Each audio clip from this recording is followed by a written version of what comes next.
Bismillahirrahmanirrahim. Assalamualaikum warahmatullahi wabarakatuh. Perkenalkan, kami dari kelompok 1. Nama saya Alia Julfa Septina. Perkenalkan, nama saya Oktavia Putri Handayani. Perkenalkan, nama saya Hikmatun Hasanah. Perkenalkan, nama saya Rifki Ali Firdausi. Sebelumnya, kami ucapkan terima kasih kepada Ibu dosen yaitu Ibu Fitri Jamilah MPD dan teman-teman semua yang telah hadir dalam kesempatan kali ini walaupun kita dibatasi oleh layar. Kali ini kami akan mempresentasikan hasil dari kerja kelompok kami, yaitu tentang gambaran umum bahasa Indonesia. Langsung saja kepada Rifki Ali Firdausi, kami persilahkan. Untuk yang pertama, kita akan membahas tentang apa arti dari bahasa itu sendiri. Nah, menurut Kamus Besar Bahasa Indonesia, bahasa adalah sistem lambang bunyi yang arbitrer. Nah, yang digunakan oleh anggota suatu masyarakat untuk bekerjasama, berinteraksi, dan mengidentifikasi diri. Sedangkan secara umum, bahasa adalah kemampuan manusia untuk berkomunikasi dengan tanda, kata, atau gerakan. Nah, bahasa adalah sistem pertukaran makna yang hidup dan terikat oleh konteks. Baiklah, itu tadi adalah penjelasan bahasa menurut KBBI dan secara umum. Selanjutnya adalah sejarah bahasa Indonesia. Baiklah, saya akan menjelaskan tentang sejarah bahasa Indonesia. Perkembangan bahasa Indonesia sebelum merdeka dan setelah merdeka. Sebagian banyak yang kita ketahui bahwa cikal bakal bahasa Indonesia berawal dari bahasa Melayu. Nah, bahasa Melayu ini menyebar ke pelosok Nusantara bersamaan dengan persebarannya agama Islam. Bahasa Melayu itu juga makin kokoh keberadaannya karena mudah diterima oleh masyarakat Indonesia yang saat itu masih disebut Nusantara. Sebagai penghubung antar pulau, antar suku, antar pedagang, bangsa, dan antar kerajaan. Bahasa Melayu tersebut digunakan sebagai perantara atau lingua franca atau bahasa pergaulan di hampir seluruh wilayah Asia Tenggara. Karena hal ini diperkuat dengan ditemukannya prasasti-prasasti kuno yang menggunakan bahasa Melayu, seperti tulisan yang terdapat pada batu nisan di Minye Tujoh, Aceh pada tahun 1380, prasasti Kedukan Bukit, prasasti Talang Tua, prasasti Kota Kapur, dan prasasti Karangbrahi Bangko Merangi di Jambi pada tahun 688. Dan pada saat itu, bahasa Melayu telah berfungsi sebagai 1. Bahasa kebudayaan, yaitu bahasa buku-buku yang berisi aturan-aturan hidup dan sastra. 2. Bahasa penghubung atau lingua franca antar suku di Indonesia. 3. Bahasa perdagangan baik suku yang ada di Indonesia maupun pedagang yang berada di luar Indonesia. Nah, karena semakin terus berkembangnya bahasa Melayu tersebut di wilayah Nusantara, mempengaruhi dan mendorong tumbuhnya rasa persaudaraan dan rasa persatuan bangsa Indonesia. Oleh karena itu, para pemuda Indonesia yang tergabung dalam perkumpulan pergerakan secara sadar mengangkat bahwa bahasa Melayu menjadi bahasa Indonesia, menjadi bahasa persatuan untuk seluruh bangsa Indonesia. Selanjutnya adalah perkembangan bahasa Indonesia setelah merdeka. Bahasa Indonesia lahir pada tanggal 28 Oktober 1928.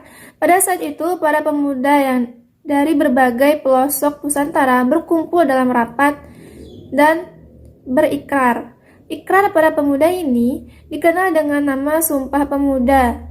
Unsur yang ketiga dari Sumpah Pemuda yaitu kami, putra dan putri Indonesia, menjunjung tinggi bahasa persatuan bahasa Indonesia. Nah, Sumpah Pemuda tersebut merupakan pernyataan tekad bahasa Indonesia merupakan bahasa persatuan bangsa Indonesia. Kemudian, bahasa Indonesia dinyatakan kedudukannya sebagai bahasa negara pada tanggal 18 Agustus 1945 atau sehari setelah proklamasi.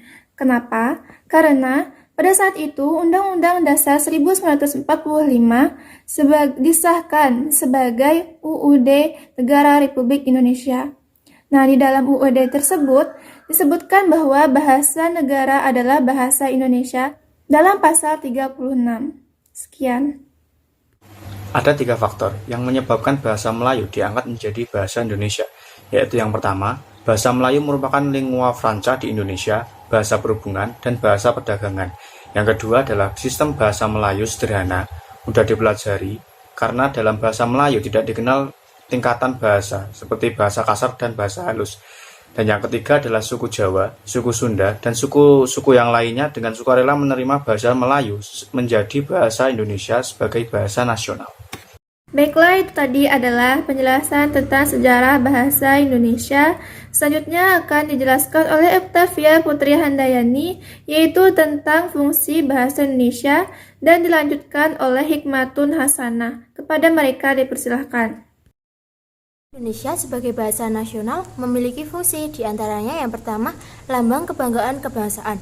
Maksudnya adalah bahasa Indonesia mencerminkan nilai-nilai sosial budaya yang mendasari rasa kebangsaan. Yang kedua, lambang identitas nasional.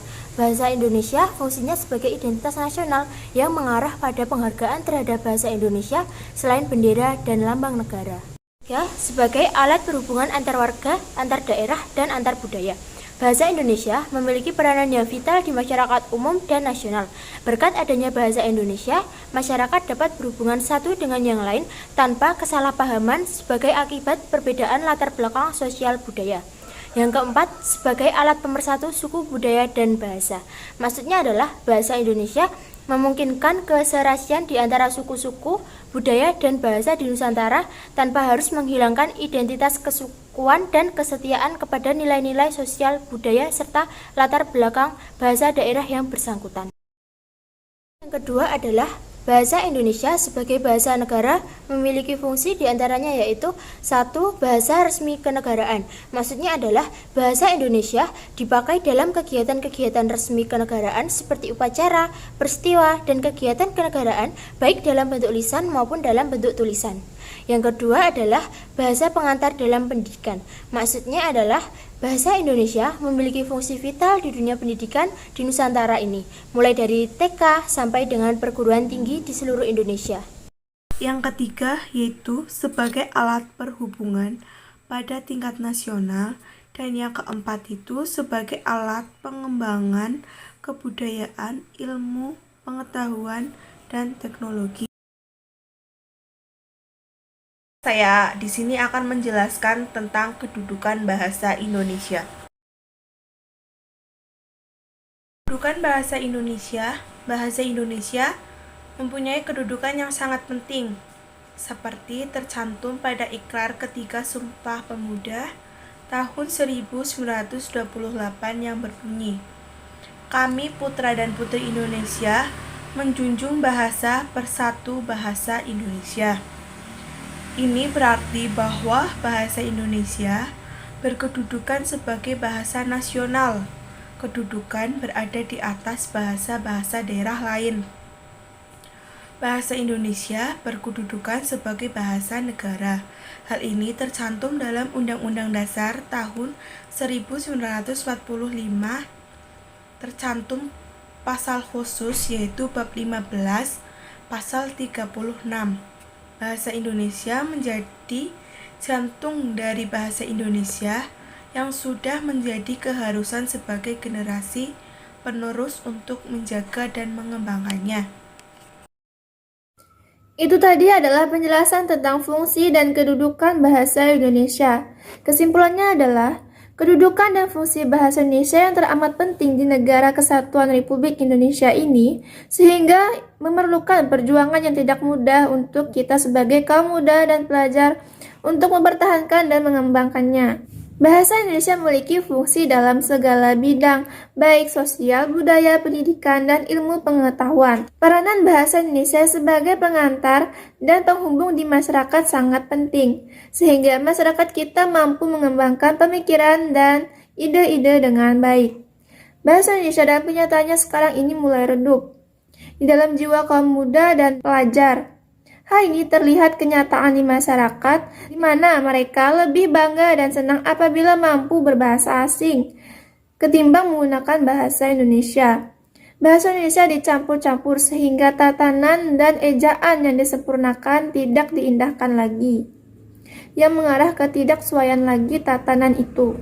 Jadi, dapat disimpulkan sekarang Indonesia mengalami darurat atau krisisnya jiwa nasionalisme terhadap bahasa Indonesia.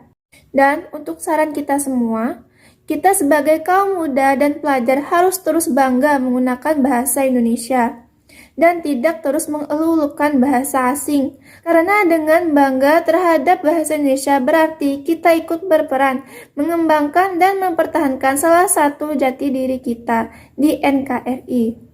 Baiklah, itu tadi adalah presentasi dari kelompok 1. Mohon dimaklumi dan dimaafi jika ada kesalahan dan kekhilafan dari penjelasan kami tentang gambaran umum bahasa Indonesia. Sekian dari saya. Wassalamualaikum warahmatullahi wabarakatuh.